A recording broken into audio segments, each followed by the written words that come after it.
እሱም ደግሞ አይችለኝም። ወይኔ አምላኬ፣ ወይኔ አምላኬ፣ ወይኔ ሀና። አይኔን እያየሽ አውሪ።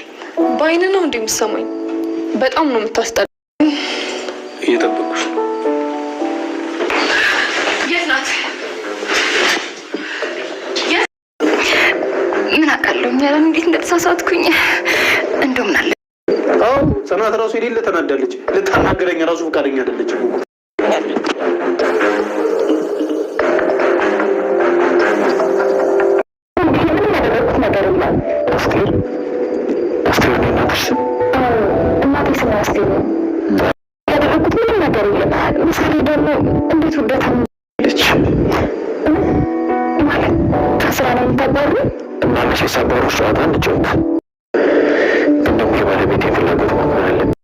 የኪራ ጸሐፊ ዛሬ የነኪራን ቤት በጥብጠዋለች።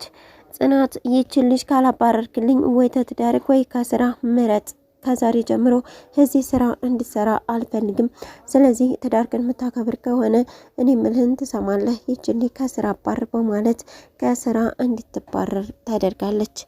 ራኬብ ሰኒ ስታለቅስና እንደዛ ስታወራኝ እንቅልፍ መተኛት አልቻልኩም፣ ስለዚህ ለዛ ነው የመጣሁት በማለት ወደ ቤቷ ተመልሳለች። ነገር ግን እንደመጣች የጠበቃት ሌላ ነበረ። ቁልፍ ሳይቀር በሌላ ሰው ሆኖ ነበር ያገኘችው። ሰላም ጤና ይስጥልኝ ውድና የተከበራችሁ ተመልካቾች እንዴት አላችሁ? እግዚአብሔር ይመስገን እኔ በጣም ደህና ነኝ። በያላችሁበት ሰላማችሁ ይብዛ እያልኩኝ ዛሬ ደግሞ ጽናት ድራማ ክፍል 205 ይዤላችሁ መጥቻለሁ። እስከ ቪዲዮ ፍጻሜ ድረስ ከኔ ጋር ቆዩ። ለቻናሉ አዲስ ከሆናችሁ ሰብስክራይብ በማድረግ ቤተሰብ ሁኑ፣ እንዲሁም ነባሮች ላይክ፣ ሼር በማድረግ አበረታቱኝ። እነ ሰኒ ቤት የመጣው ልጅ እንግዲህ ስለ ሰኒ ውበት እያደነቀና እያወራ ይገኛል። ስለማን ነው የምታወራው በማለትም ጆከር ጠይቆት ነበረ። ስለማን አወራለሁ? ስለ ሰኒ ነዋ እያለው ይገኛል። የእሷን ውበት ከዛሬ ጀምሮ እንዳታይ በማለት ነበር የተጣላው። ጆከርና ልጁ አሁን ላይ ኃይለኛ ጠብ ውስጥ ገብተዋል። እንዴት አድርጌ እንደምለያያችሁ እኔ ያውቃለሁ እያለም ይገኛል። በሚያወሩበትም ሰዓት እንግዲህ ሰኒ እያዳመጠች ነበረ። ጆከር ርክልኩ እየነገረው ስለነበረ ጎበዝ ጆከር እያለች ስታበረታታው ነበር። የኪራ ጸሐፊ እንግዲህ ወደ ኪራ ስልክ ላይ በስህተት ትደውላለች። የደወለችውም ሌላ ሰው ጋር ደወልኩ ብላ ነበረ። ልብስ ስለገዛች ያ ልብስ ጭራሽ እኮ አያምርም፣ ደሞ እኮ ጠቦኛል፣ ደሞ እኮ አይሆንም በማለት እንግዲህ ለብቻዋ ካወራች በኋላ ስልክ አውጥታ ትደውላለች። እንደውም ለሚስት ስጣት፣ እሺ እሷ ትሻላለች፣ እንዴት እንደዚህ ያለ ልብስ ትሸጥልኛለህ? ደግሞ ስጦታ ነው ምናምን ብለህ ትለኛለህ እንዲህ በማለት እንግዲህ ተናዳና ተበሳጭታ ስታወራ ስልኩን የኪራን ስልክ ያነሳችው ጽናት ነበረች። ጽናትም እኔ ሚስትየዋ ነኝ ያነሳሁት በማለት ትነግራታለች። እንዴት እንደዚህ ያለ ልብስ ይሸጥልኛል? አሁንኑ መጥቼ እመልሰዋለሁ ወይም ደግሞ ብሬን ትመልሳላችሁ እያለች ትገኛለች። በዛን ሰዓት ቻውሺ ብላ ስልኩን ስትዘጋው ስታየው የኪራ ስልክ ነበረ። ወይኔ መቼ ነው ውርደት አይለፍልሽ የተባልኩት? እንደዚሁ እየተዋረድኩ ነው እንዲምኖረው በማለት እንግዲህ አሁን የት ነው የምደበቀው በማለት መደበቂያ እየፈለገች ነበረ። አይ ወንበር ውስጥ ብገባ እዚህ ጋማ ያገኙኛል፣ መሳቢያው ደግሞ አይችለኝም፣ በቃ የት ነው መጋረጃ ውስጥ እደበቅ በማለት መጋረጃ ውስጥ ትደበቃለች። ጽናትም እንግዲህ እጅግ ተበሳጭታና እጅግ ተናዳ ወደ ቢሮ ነበር የሄደችው። ኪራ ምን ሆነሽ ነው ተረጋጊ እንጂ ቢላትም እሷ ግን ልትረጋጋ ፈቃደኛ አይደለችም። ተነስታ ነበር የሄደችው። ቲናም ይሄ ወሬማ ሊያመልጠኝ አይገባም፣ ስለዚህ ጽናትን መከተል አለብኝ በማለት ኪራን እዛው ጥላው ነበረ እየተከተለቻት። መንገድ ላይም አንድ ተረጋጊ እንጂ የት ልትሄጂ ነው እንደዚህ ተናደሽ? ቆይ እስኪ ረጋ በይ፣ ምንድነው የተፈጠረው በማለት ስጠይቃት ኪራ ይደርስባቸዋል። ኪራም ምንድነው የተፈጠረው? ተረጋጊ እንጂ የት ልትሄጂ ነው አሁን በማለት ይነግራታል። እሷ ግን ልትረጋጋ አልቻለችም። ሄጄ ልኳን እነግራታለሁ፣ አንተ እንዲሆንክ በቃ ምንም አሳብ የለህም አይደለ? ጭራሽ ስጦታ ምናምን ትላለህ። በቃ እጅግ ተናዳና ተበሳጭታ ነበረ። ኪራን ራሱ ስትቆጣ የነበረችው ቀጥ ብላም ቢሮ ነበር የሄደችው። እንደሄደች እንግዲህ ሄኖክና ኪያ እየተፎጋገሩ ነበረ። ሄኖክ ትወጅኛለሽ አይደለ? እስኪ ንገሪኝ በማለት ጠይቋት ነበረ። ኪያም እንደውም ልንገርህ በጣም ነው የምታስጠላኝ በማለት ትነግረዋለች። እኔ ነግሬሻለሁኝ፣ አይኔን እያየሽ እስኪ እንደምትጠይኝ ንገሪኝ ይላታል። ቀና ብላ እኔ እኮ አንተን ብላ ከዛ ማናገር ያቅታታል። በዛን ሰዓት ነበረ ጽናትና ኪራ የመጡባቸው። እናንተ በኋላ እናወራለን አይቻችኋለሁ በማለት ነበረ ኪራም የተናገራቸው። ጽናትም ግን ስለተናደደች የታለች በማለት ነበረ ሀናን ፍለጋ ላይ የነበረችው። የት ትሆናለች? ያው ኪራ ቢሮ ትሆናለች በማለት ሄኖክ ይነግራታል። ጽናትም ተመልሳ ወደ ኪራ ቢሮ ትሄዳለች። እዛም በሄደች ሰዓት አላገኘቻትም።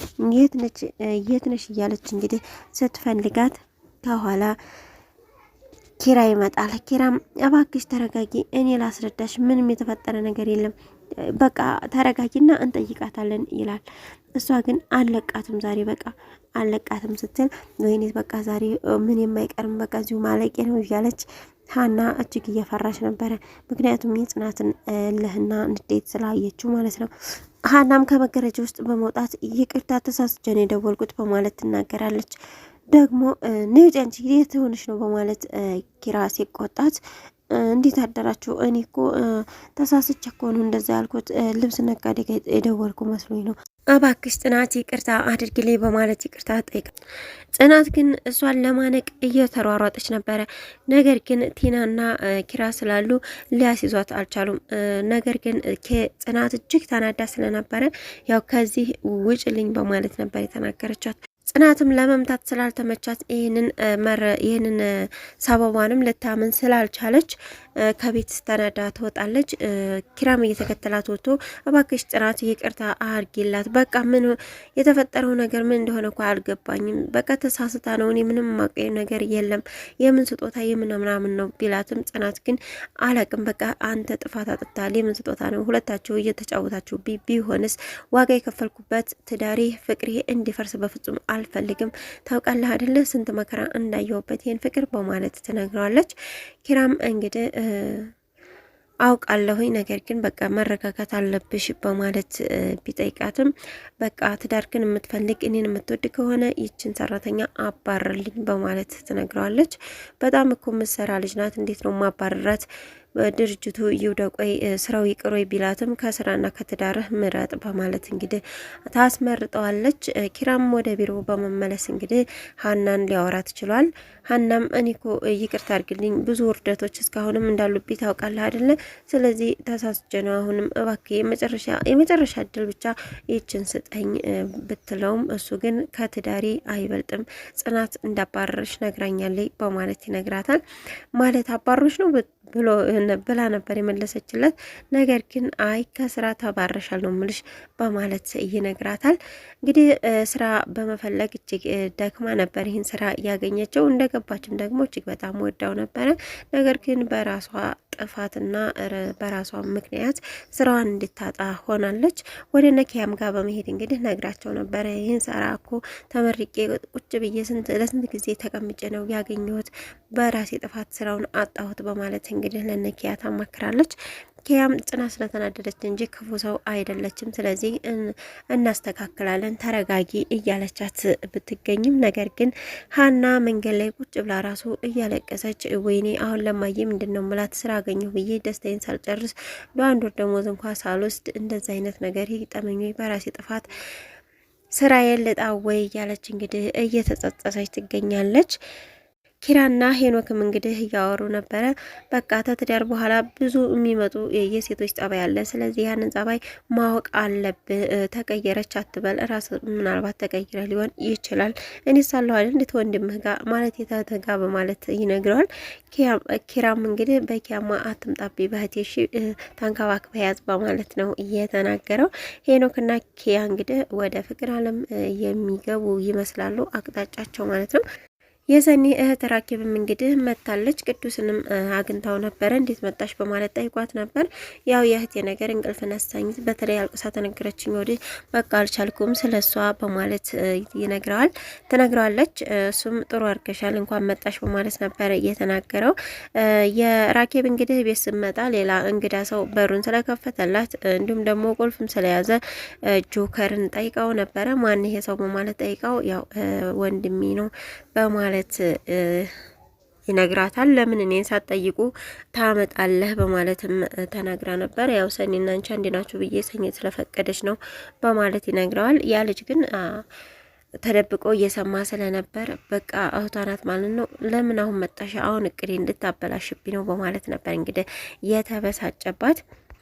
ቅዱስ ሰኒን አግኝቷት ነበረ። ምንድነው የተፈጠረው ነገር? ደህና አትመስኝም። ስለዚህ እባክሽን ያለውን ነገር ንገሪኝና መፍትሄ እንፈልግለት በማለት ሰኒን ቢያናግራትም ሰኒ ግን በቃ አሁን ላይ ጤነኛ አይደለችም። ምክንያቱም እጅግ በጣም ተበሳጭታለች፣ ተናዳለች። በቃ ስለ ራሱ ማሰብ አቅቷታል። በጣም የተደነጋገረ ህይወት ውስጥ ነው አሁን ላይ ያለችው። ለቅዱስም ልትነግረው አልቻለችም። በቃ ቻውቻው በማለት ነበረ ሀሳቡን እንኳ አውርቶ ሳይጨርስ ተለይታው የሄደችው። ኪያም እንግዲህ ለማስማማት ማለትም ሀናን እና ጽናትን እንዲሁም ደግሞ ኪራን ቤቷ እራት ትጠራቸዋለች። ጽናት አልሄድም ብትልም ነገር ግን ኪያ ቤት ድረስ ሄዳ እባክሽን ቤቴን እንኳ የተሸዋ አታውቂም፣ ስለዚህ ዛሬ እንድትመጪ እፈልጋለሁ በማለት ወደ ቤት ይዛት ትሄዳለች። እንደሄደችም እንግዲህ ሀና ሶፋ ላይ ተቀምጣ ነበር። ልክ ሲመጡ ግን ተመጋረጃ ጀርባ ትደበቃለች። ከተደበቀችም በኋላ እየትሆን እያለች እየፈለገች ነበረ ኪያ ማለት ነው። ምንድነው የምትፈልጊ ብላ ጽናት ብትጠይቃትም አይ ምንም አልፈልግ በማለት ተደናግራ ቁጭ ትላለች። በዛን ሰዓት ነበር እንግዲህ ሀና ተነስታ ጽናት ባክሽን ይቅርታ አድርግልኝ ብላ ከመጋረጃ ውስጥ ወጥታ ትጠይቃታለች። ዞር ብላ አይታ ነበር እንግዲህ ጽናትም ጥላት የሄደችው። ከቤት ትወጣ ይሁን ወይ ደግሞ መምቻ ልታመጣ ይሁን እንግዲህ አይታወቅም። በቀጣይ ቪዲዮ ደግሞ ምን እንደሚከሰት ተከታትዬ የማቀርብላችሁ ይሆናል። እስካሁን አብራችሁ ስለቆያችሁ እጅግ በጣም አመሰግናለሁ። ለዚህ ቻናል አዲስ ከሆናችሁ ሰብስክራይብ፣ ላይክ፣ ሼር እያደረጋችሁ ቤተሰብ ሁኑ። በያላችሁበት ሰላማችሁ ይብዛ። ሰላም ለሀገራችን፣ ሰላም ለሕዝባችን።